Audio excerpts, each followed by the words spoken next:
Gun fam, what's up? It's the Gun Brother. Thanks for tuning in. So today I wanted to talk about how I am just so disappointed in our Maryland Governor, Wes Moore, and the reasons why, and what that impact is going to have as far as firearms owners in two ways. So let's get into it. All right, so this comes with a short story before it. I had a friend of mine that was helping Governor Moore on his campaign at the time, and he came to me and he asked me if he could put a Wes Moore sign in front of the house. My first instinct was, I haven't really looked at him. I don't know what he's running, what his platform is or anything like that. And I was like, you know what? I'll let you know. I'll get back to you. So I go to his fact sheet or his one pager or whatever you want to call it.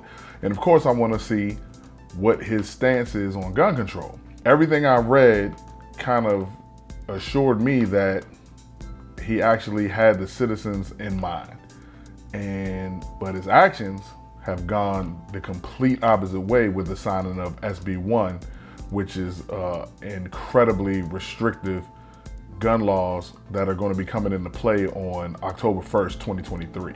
So I just want I want to read a couple of parts of or excerpts out of this. I guess it is called a one pager, and this was online during this campaign. So first paragraph, and it's just about, again, it's about gun violence, things like that. Violent crime is on the rise across Maryland, and people are dying in our streets. Making matters worse, our state has experienced the failure of executive leadership over the past 8 years that has left localities to fend for themselves and communities less safe. From 2015 to 2020, Maryland saw increases in the rates and numbers of murder and rapes. In 2020, there were 573 reported homicides in jurisdictions across Maryland, and more than 80% of these homicides were the result of a shooting.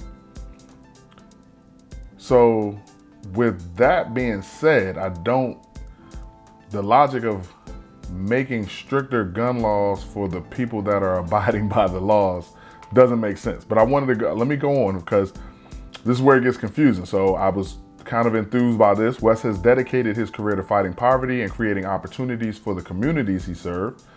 As an Army captain and combat veteran, he was charged with serving to protect communities around the globe. So he has to understand the point of being armed and being able to arm yourself to protect yourself.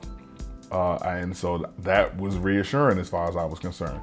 Then I went a little further, and it says, there's no greater responsibility for the chief executive than ensuring the public safety, and rising crime is a statewide problem requiring statewide leadership. So as governor, Wes will, first paragraph, swiftly, or bullet point I should say, swiftly and aggressively combat gun violence by building strong partnerships across state, local, and federal law enforcement agencies, banning ghost guns, and investing in proven community-based violence intervention programs.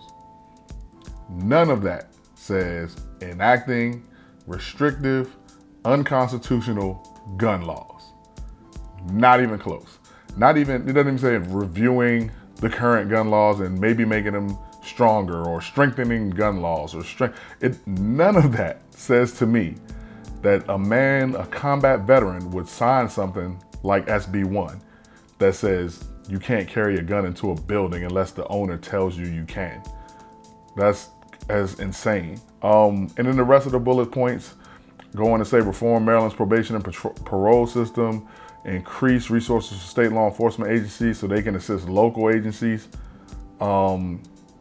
There was another one, invest in proven community-based violence intervention programs and build strong partnerships with communities and law enforcement to identify individuals at risk of violence, connect them to essential resources, and interrupt lethal cycles of violence.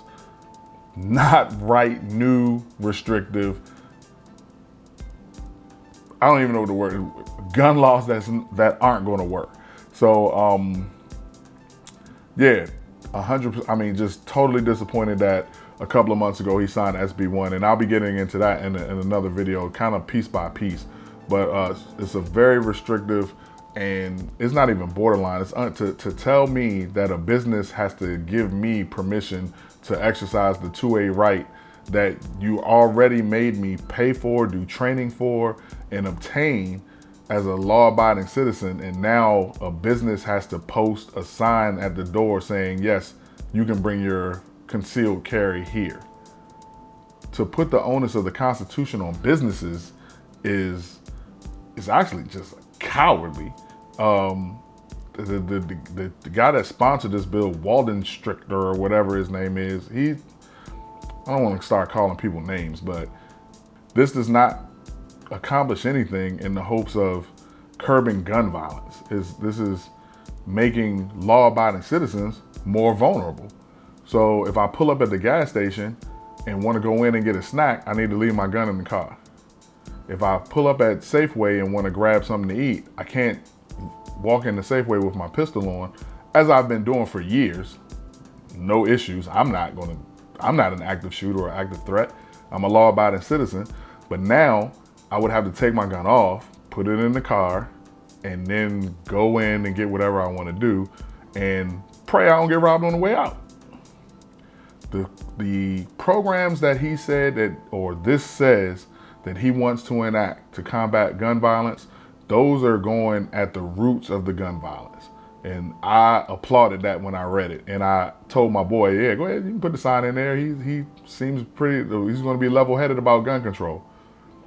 Absolutely the opposite. And I never even thought that I'd be the dude talking about, I don't really like to talk about politics, but whereas involved with the 2A and what people are trying to do to the constitutional right is just, I can't avoid it anymore.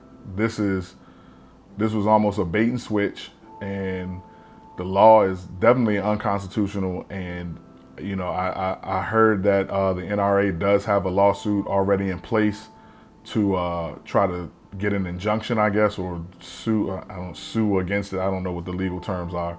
This is the governor. This is what we're gonna have to deal with. And I hate politicizing guns and the 2A thing, but we're also dividing ourselves with it. And when Democrats start calling Republicans names, and Republicans start calling Democrats names, and we're all gun owners, that's just stupid. That has to stop. We have to come together when it comes to this issue, because quite frankly, Hogan was in office and he didn't give us concealed carry.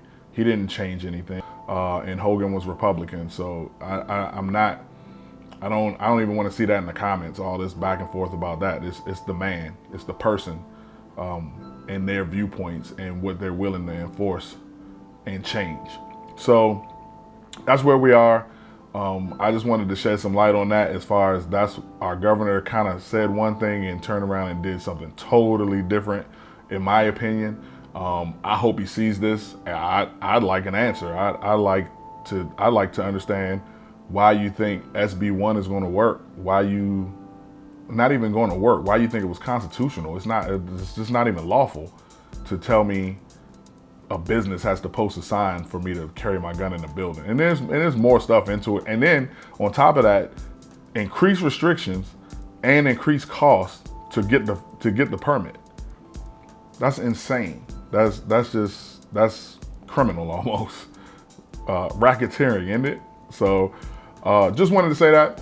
You guys can chime in the comments, man, if you have any opinions or, you know, things that you want to say. It is what it is. And with that being said, the Gun Brothers out. I will talk to you guys soon.